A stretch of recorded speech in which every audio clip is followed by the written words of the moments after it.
Welcome back, gentle comrades, to Marxist Monday. We're back again, myself and Dr. Jim, to continue our series with One-Dimensional Man, on One-Dimensional Man with our friend Herbert Marcuse. Dr. Jim, how are you? Doing well. I'm always happy for our medieval style outdoor picnic with Marcuse. It's just like, it really is the most romantic picture you could possibly put on the back of your philosophy book. But when you read the book, it's like really creepy. Yeah, it gets weird, and it gets weird fast, like very quickly. Like it's one of those books where we've said this many times. You can nod your head as people who would be, both of us see the world in at least a different enough way than Marcuse. Yeah. And we're upfront about that, right? But hopefully we can articulate why we think that's sensible. But still, even we're saying, look, we can nod our head along with a lot of what he's saying, but very quickly those nods will turn, like, suddenly. It's very funny how quickly that can come about. So hey, this chapter 5, is a lot of fun. And you told me beforehand that this was a fun chapter. It is. We're starting to kind of like see this interesting hybrid where he's now kind of exploring different aspects of metaphysics and epistemology, really trying to use it to kind of like support his underlying thesis. And he's going back to Plato and Aristotle, and he's contrasting the two of them. So this fits well with a lot of stuff that we already discussed. So I'm really excited to explore this one with you, Jim. Yeah, this is an interesting chapter, and it's one of these I mentioned in a message to you, Pat. It's like a lot of these chapters where I feel like 95% of ways up to I can dig, and there's like this really crucial 5%, right, that it goes a different direction, right? Yeah. Which is probably a sign of good philosophizing, right?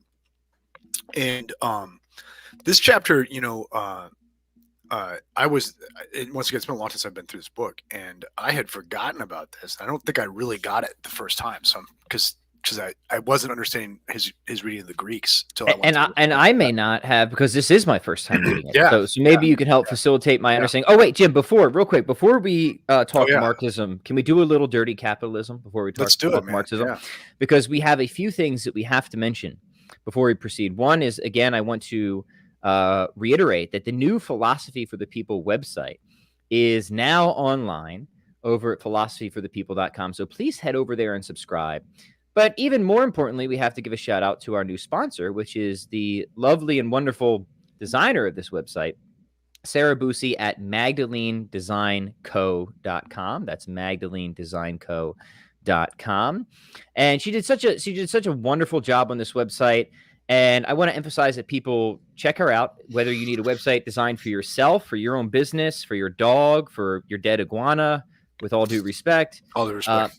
With all due respect, or if you just need landing pages, sales pages. I mean, everything essentially Marcuse would hate, landing pages and sales pages. If you need any of those, Sarah can help you out. She focuses on designs that obviously, this is a very aesthetic site, but Sarah understands marketing, which is something that Marcuse would hate. But I would. It's so ironic given this episode. Marcuse would hate this, but I really appreciate it. She understands simplicity, elegance, how to make a good first impression, and how to get people to take meaningful action on your website, which is critical. So check her out, MagdaleneDesignCo.com. She's got lots of different services. So support the show by supporting our sponsors. And there was your Capitalism Minute here on Marxist Monday. So, all right, sorry. Back to the main segment, Jim. Yes. Yeah. By the way, though, it's like we these are cheap paperback copies of One-Dimensional Man that we bought, from Beacon Press, right? A part of the capitalist machine itself. So there's a deep irony in all this, right? Of course. Mm-hmm.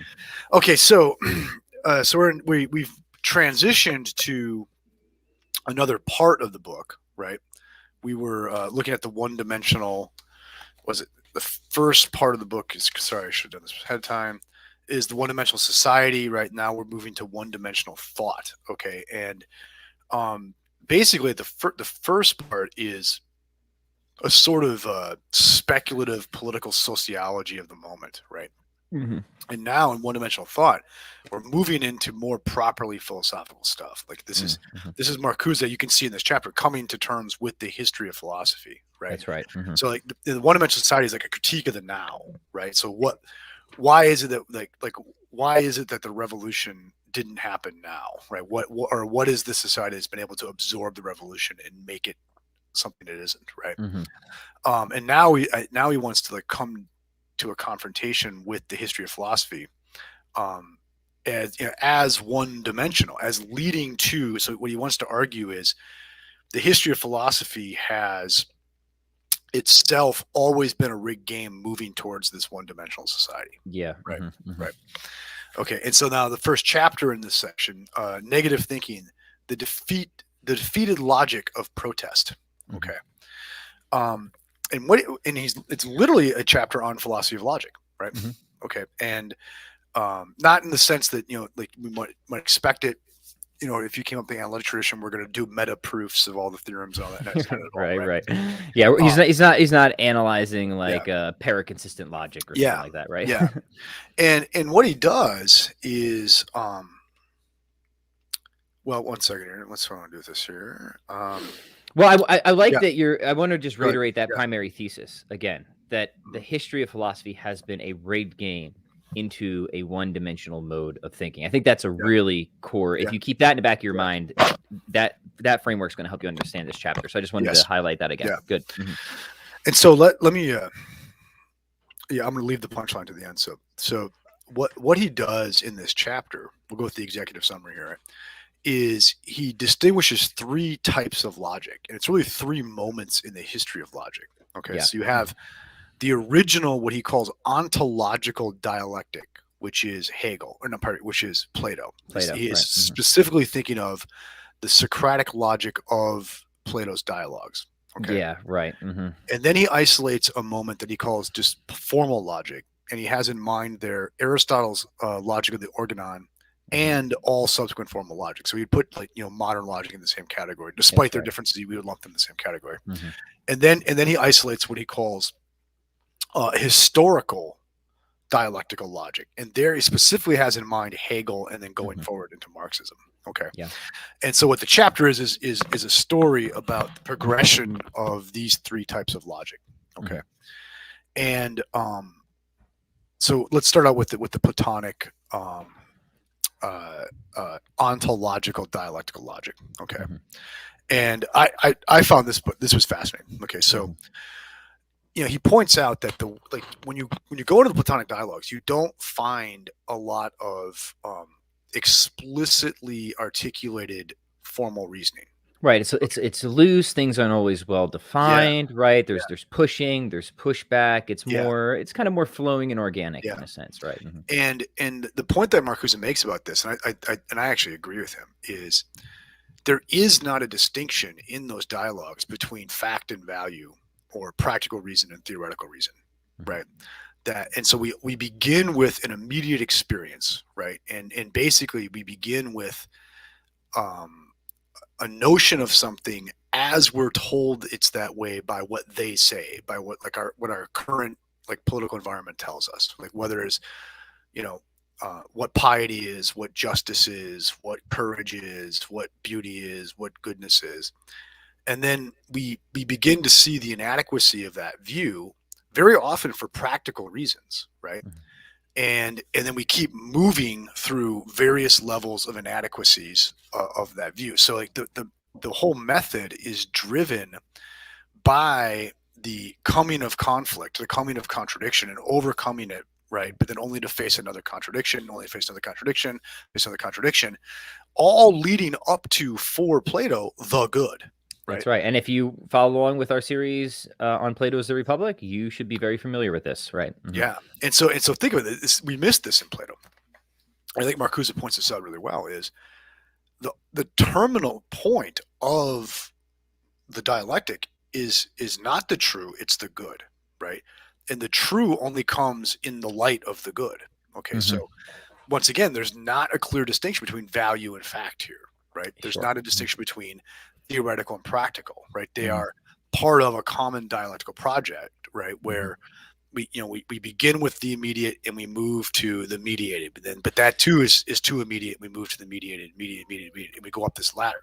Okay. Right. Yeah. And I do feel like we did emphasize that, even if we weren't explicit in the way Marcuse was, especially when we were talking about, The cave, yeah.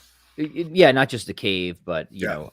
the good Yeah. life, really, and its consequences, its practical consequences, Yeah. right? Mhm. And Marcuse points out that this is logic that's teleological, right? Mhm. It's logic that is evaluating the judgment in terms of the teleological purpose of the concepts involved, right? It's Yeah. a logic on the move, going somewhere. Okay. Mhm. And I actually think this chapter is a great explanation of that. Okay. Mhm. And he points out how he's this is a thesis become important to me, is that there is no logical / metaphysical position that doesn't also carry with it a political outcome, and there's no Mhm. political position that doesn't carry with it a logical or a metaphysical outcome, right? Yeah, yes, 100%, absolutely, yeah. 100% agree. And he Mhm. points out about how, like, so by the final cause of the dialectical logic is the Socratic philosopher, right? Mhm. The philosopher king, ultimately, right? And he points out, though, that so then what'll happen on his view is you're going to have, like, Plato's Republic, right, or Aristotle's Politics. You're going to have the philosopher at the top of the rung, and you're going to have other people who are like have to work, in non-philosophical ways, right? You're going to have this distinction between knowledge and labor, right? Okay, leisure and labor, okay. And he points out that, like, on the Platonic model, on his reading of it, the majority of people are not going to participate in reason, right? Mhm. They're not going to. It's only the person who's like climbed that ontological ladder to like reach a higher status that is the philosopher, right?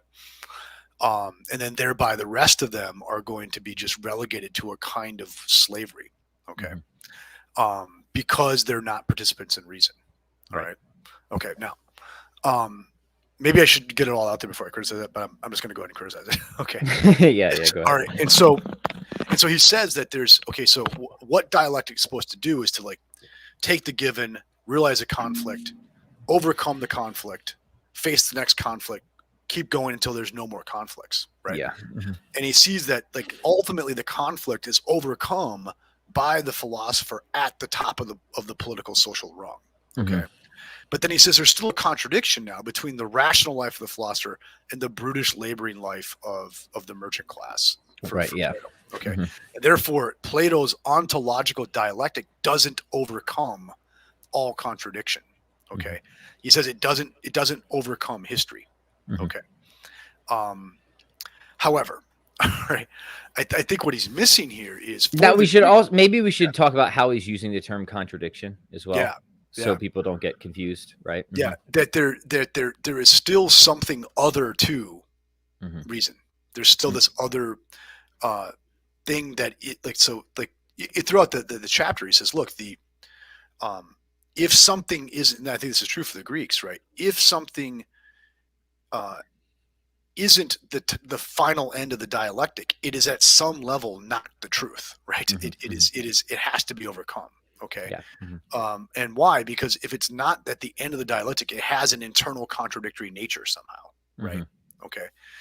And there's something other to it that it can't make sense of. Mhm. And so Marcuse is claiming that, well, the Greek worldview has an inherent contradiction to it because you still have a distinction between the aristocratic philosopher and the laboring class, Yeah. Mhm. right? Good. There's still class distinction in this, and Mhm. therefore there is a tension that has not been overcome here. Yeah. Mhm. Okay. Okay, but I think what he's missing, though, and like, one, I think this is showing, like, I think, of the inverted hatred of all Marxists for I was labor. gonna say that is Yeah, right. clearly Yeah, a Marxist read on this, right? yeah, yeah. There's Well, I a mean, because yeah, there's a little yeah, yeah, little bias going on in yeah. that, yeah. Well, and I actually think it's misreading really Mhm. what Plato and Aristotle are saying here. Okay, so Mhm. like um okay, they do believe in human hierarchy, that not everybody's capable of being the philosopher, right? Undoubtedly. Okay, Mhm. undoubtedly. Okay, not everybody's gonna be able to do this. And he brings up this, like, really bullshit example about, well, in the Meno, Plato has Socrates teach a slave some basic piece of geometry, right?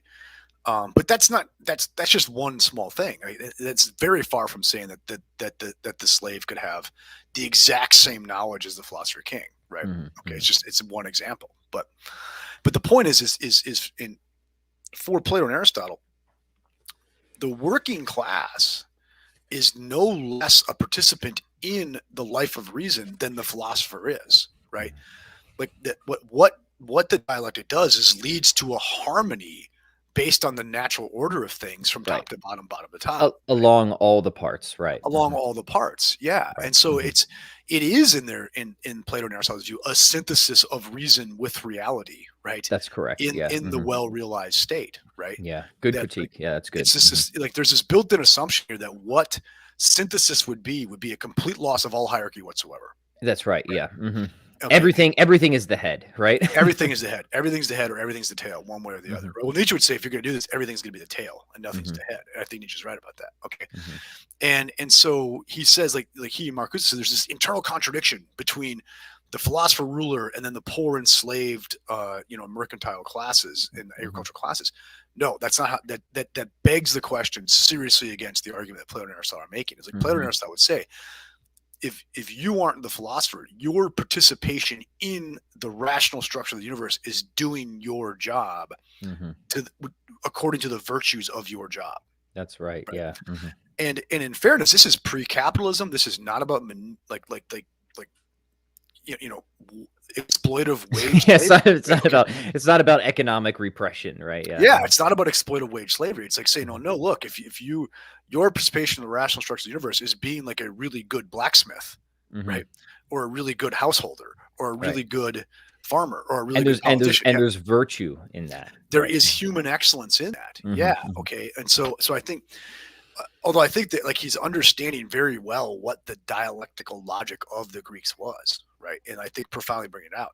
He's also ignoring and like giving this like really artificial Marxist read of what Plato and Aristotle thought about the lower order of society. Does that make sense? It makes perfect sense. I don't want to say he's missing the forest for the trees. That doesn't seem right, but he's missing at least a big part of the big picture, right? Yeah. Like he seems to right. Yes, your description is not only fairly accurate of the reasoning process here, but you seem to have missed what the whole conclusion actually is at the same time. Right. Good. Yeah, that's a good way of summarizing it. Yeah. And it's interesting. He has a great admiration for the dialectical logic of the Platonic dialogues, right? Yeah, he seems to be more favorable of that than Aristotle. Yeah, to Aristotle. We'll get into that. And so, but he thinks, but nevertheless, it had to collapse because it held this internal contradiction between the philosopher king and the enslaved working class, right? For sure. But never mind that Plato did not see the working class as enslaved; that they were fulfilling their nature, right? Right. Yes. Right. Yeah. Very good. Yeah. Okay. And so, and of course, Plato does things say that the higher up you go, the more noble and all that. I get that, but once again, if you put in the context what the Greeks mean by that, it's not as odious as it sounds to us, right? Okay. And once again, I think this is a really important point. Well, it's a point we try to make in Philosophy for the People is, again, understanding people in their context and on their own terms, right? And we're trying to do that with Marcuse. Like we're really trying to make sure that we're reading Marcuse on Marcuse's terms. And I had to struggle with that in this chapter. Yeah. Because I wanted to read him through Aristotelian. Yeah, exactly. You know what I mean? Yeah. So I'm like, no, like I had to keep saying, I don't think this is what he means. You know what I mean, Jim? Like, I don't think this is what he means. Let me read it again so I can try and understand him on his terms. And what I want to say and what I think you want to say is he doesn't seem to be understanding the Greeks, at least in some respects, on their terms. He's reading them on Marxist terms, right? In sort of modern capitalistic terms, but not in the appropriate context and on the terms that would be relevant when trying to study the Greeks, right? Yeah, exactly. And so he assumes the only way to smooth out contradiction is to utterly eliminate hierarchy. Right, like for him, hierarchy is inherently contradictory. It's inherently irrational, right? It's do you see? And so a dialectical logic that ends not in an absolute summation of everything into a single concept, right? But yet leaves us with a hierarchy of concepts, right? He sees that as contradictory. A social system that doesn't end in complete social equality, right? Is inherently contradictory in his view. It's a gaffe of logic. Okay. Mm-hmm. But that begs the question, because like and I was going to say, because that's definitely his position, but I was trying to find an argument for that rather than just assertion. You know what I mean? It's not an argument. Yeah, it's There's no argument. Yeah. It's just pure assumption and assertion, right? Yeah, and so like at very best, he's just going to be begging the question here against somebody, against certainly an Aristotelian or a Platonist or something like that, right? Mm-hmm. And this is important. An important point made in our last discussion of Marcuse is, remember we talked about how he wants to claim not to be a nominalist, right? In the sense that he doesn't think concepts are just operational, right? Mm-hmm. But for him, the content of non-operationalist, non-nominalist concepts is historical, right? It's this process leading to a final summation. Okay, it's the fact that the concept has historical content, right, whereby it comes to a kind of conceptual purity, but you can never separate it from that process of the history of it, right? Mm-hmm. And what is that history for his kind of dialectical logic? It's a history of overcoming these inherent contradictions. So you don't really have a full-blown concept till it's gotten rid of all these contradictions, and he includes among contradictions hierarchy, right? Mm-hmm. Which is just to build in the default assumptions of modernity into the story. But that begs the question against pre-moderns, right? They just simply did not see hierarchy as some kind of like logical fallacy, right? No, they saw it as something that was perfectly rational, right? An expression of rationality itself, right? As sort of elegance. I mean, this is where you get the principles of course, not the great chain of being, but principles of plenitude, all this sort of great stuff that I'm very sympathetic with, right? Yeah. And so I think this is what I think, in order for us to really think about classical political philosophy compared to modern political philosophy, but they're saying like that's the cardinal difference is whether is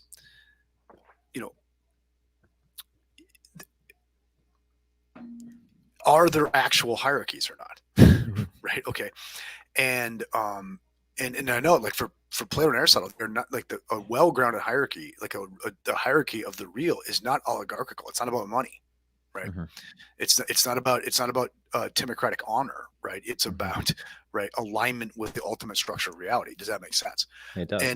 And so this critique that Marcuse is making on the Greeks here, on at least the Platonic version of it, is in and of itself just a presumption of nominalism, right? It's just to say what really is are a bunch of equal atoms, right? And that's it, right?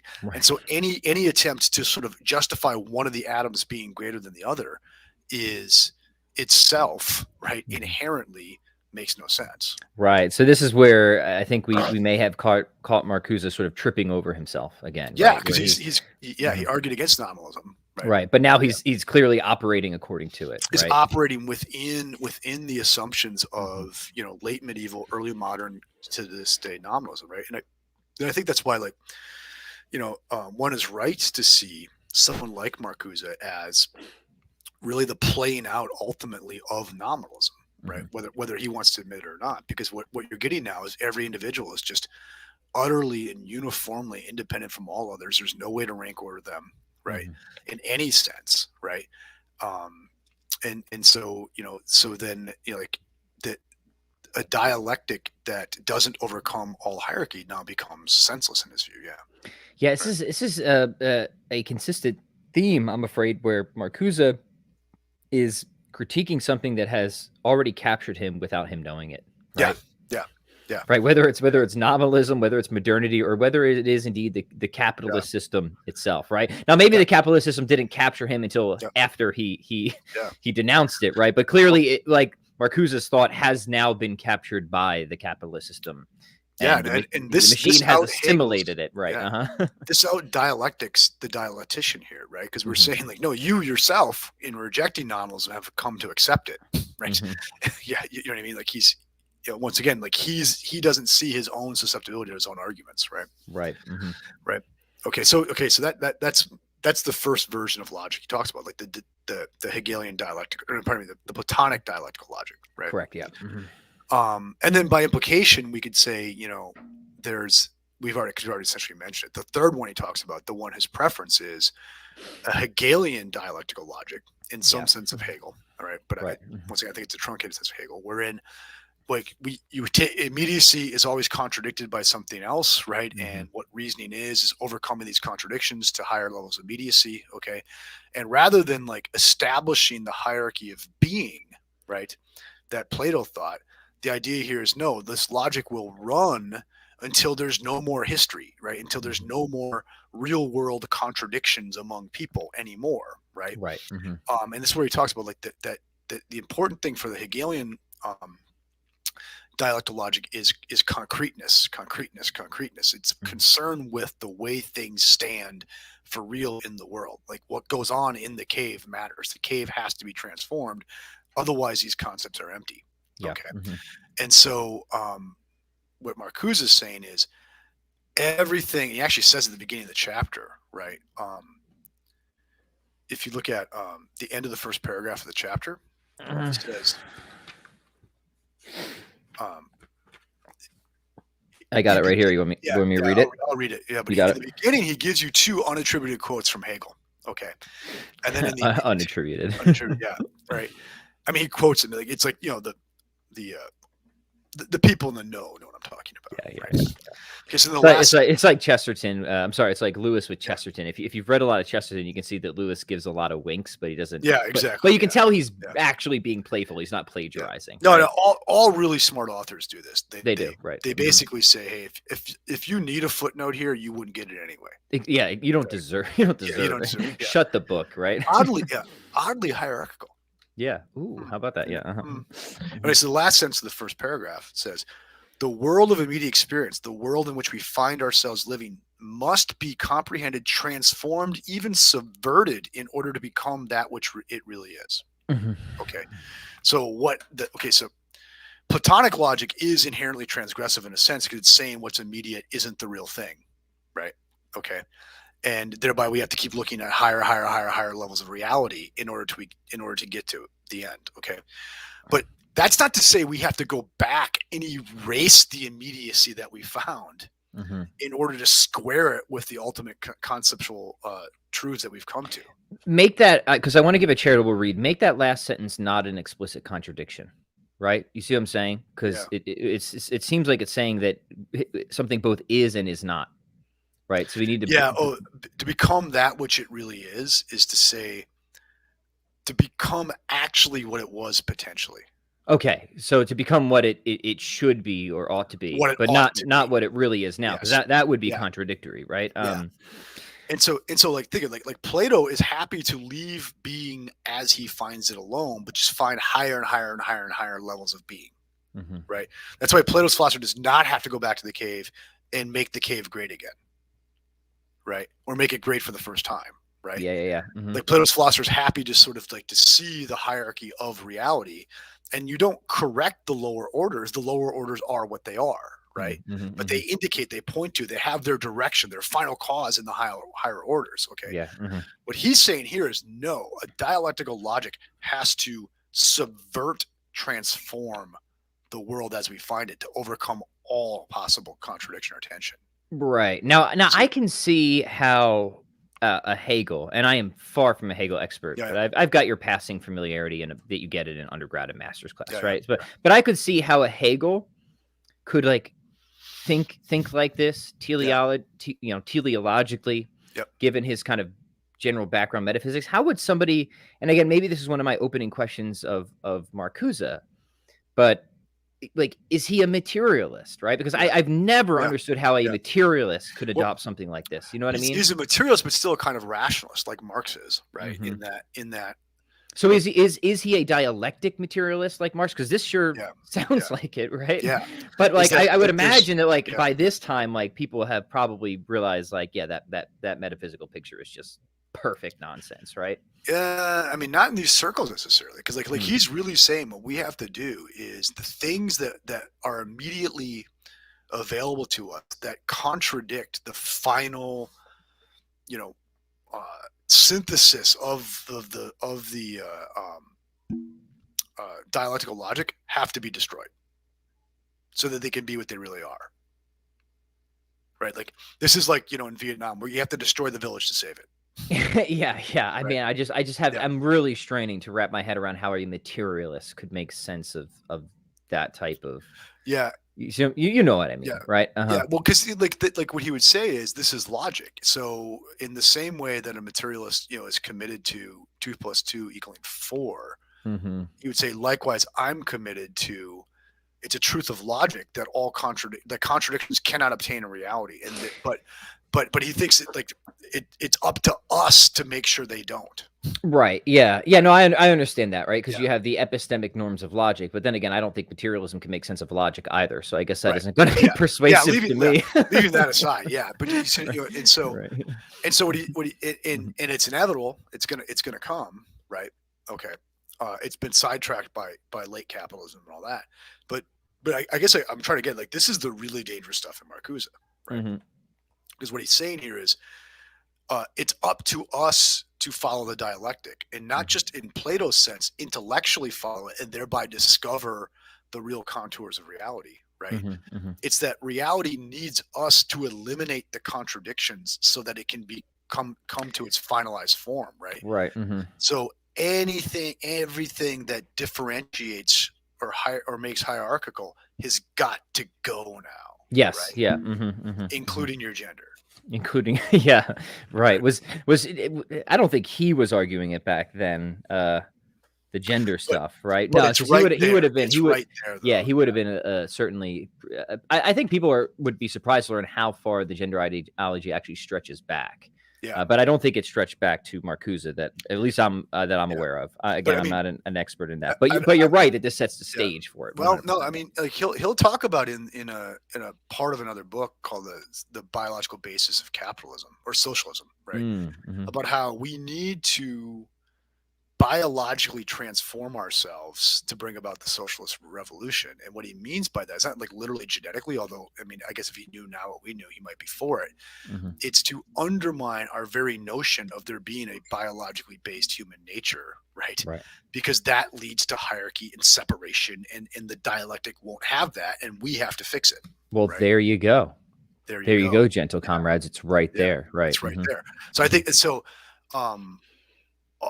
So like what has to go? Like any hierarchy between parent and child has got to go, right? Mm-hmm. Professor and student has to go, right? Mm-hmm. Cop and citizen, male, female, like not just hierarchy, but difference, because they'll say there's no non-power imbued hierarchy, so it's all got to go. Like every distinction has to go, because ultimately the end of the dialectic is complete synthesis and unity. Right. Mm-hmm. For Plato, it's a hierarchical synthesis where everything makes sense in its place going up the chain. Right? Yeah. Uh-huh. For a nominalist, right, like Marcuse, it has to be ending in a complete end of history wherein there is no distinction among things. And again, like I can't even try to begin to make conceptual sense of what a world like that would even look like, apart from maybe Nietzsche's suggestion, right? And believe me, I've tried, right? And even if as far as I could even try to make sense of a world like that, which I really can't, I also can't make sense of it being anything other than an absolutely horrifying world to live in. Right? Yeah. An absolutely horrifying experience. And by Nietzsche's suggestion, you mean like The Last Man, right? Yeah, or everything's the tale, right? Where there's some like technology that we've invented. Yeah. Like this is the only way I can make sense of it. Like it's going to have to be through some technology, right? That just like obliterates absolutely anything that could get the hierarchy going again. You know what I mean? Yeah. Well, I think for Marcuse, it's like endless Woodstock. Sure.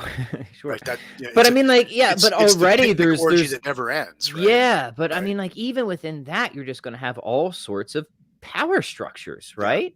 Like, this is why I think a great film study on this would be is if you watch like the original Woodstock documentary that came out, what was it, summer '67 or whatever, right? Okay, and then watch Sympathy for the Devil, which was this documentary about the Rolling Stones' attempt to have like Woodstock West Coast at the Altamont Speedway in 1970, right? And of course, like they end up like they realize they have to have security because the counterculture has gotten really ugly, and they hire the Hells Angels and people get killed, right? It's like here's your attempt to have no hierarchy, bring in the Hells Angels. Right. Yeah. Right.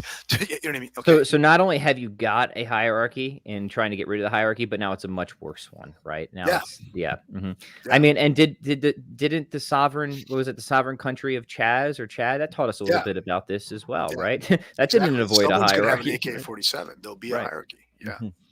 And the question is, I think for Plato is, can we have a hierarchy of the virtuous, or will it be the hierarchy of the powerful? Yeah. Right. Mhm.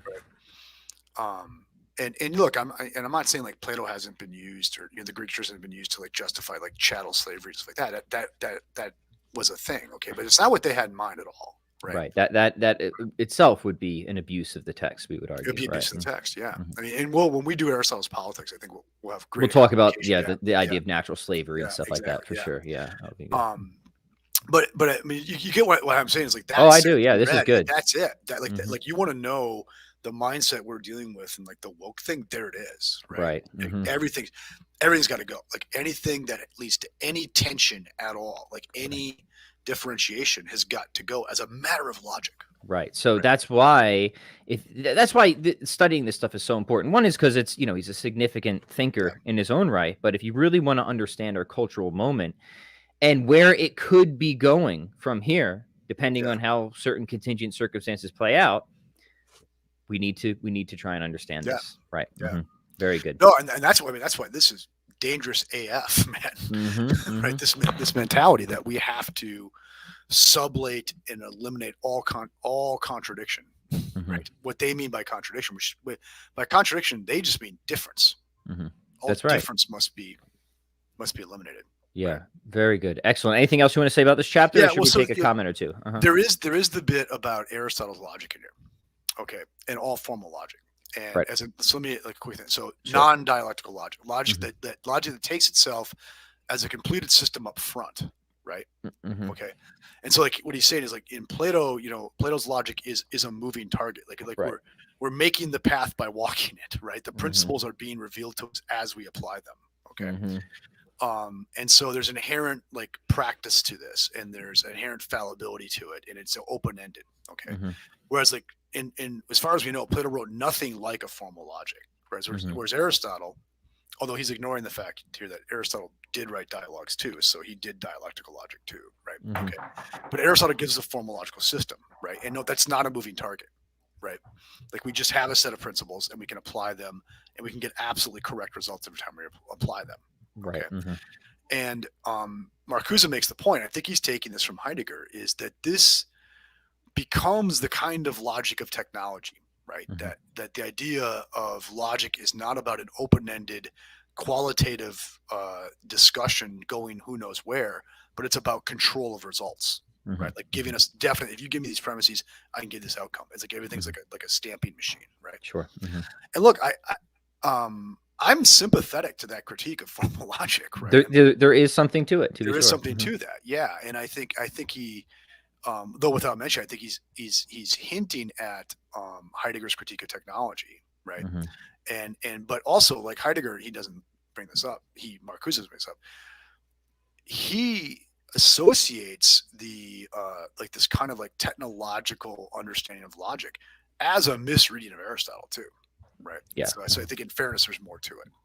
Right. Yeah. So I just wanted to mention that. So if the reader does go to the chapter, that you can see there's more to the story there. Yeah. There's a lot more to the story there, and I think that we can acknowledge. Okay, there's a point there, but that's not the whole of the story, right? I mean, like we do want to like. Yeah. Logic is, of course, the study of the structure of thought. Thought has a structure. Yeah. There's great benefit to understanding that structure, to understand what inference patterns are legit. Yep. How to detect fallacies, right? And that is about getting a particular result, but that result is truth, right? So yeah, I guess it's technological in a sense, right? And the thing is if that becomes the only way we think about thinking, is through that, right? That I do think we've put a kind of blinders on ourselves to a broader reality, and we may be going down a road of like technological nihilism then, right? But let's face it, like that's not what's going on in the Nicomachean Ethics. That's not what's going on in the politics. That's not what's going on in much of the metaphysics for Aristotle, right? And so I think that a lot of this is it's kind of a cherry pick, right?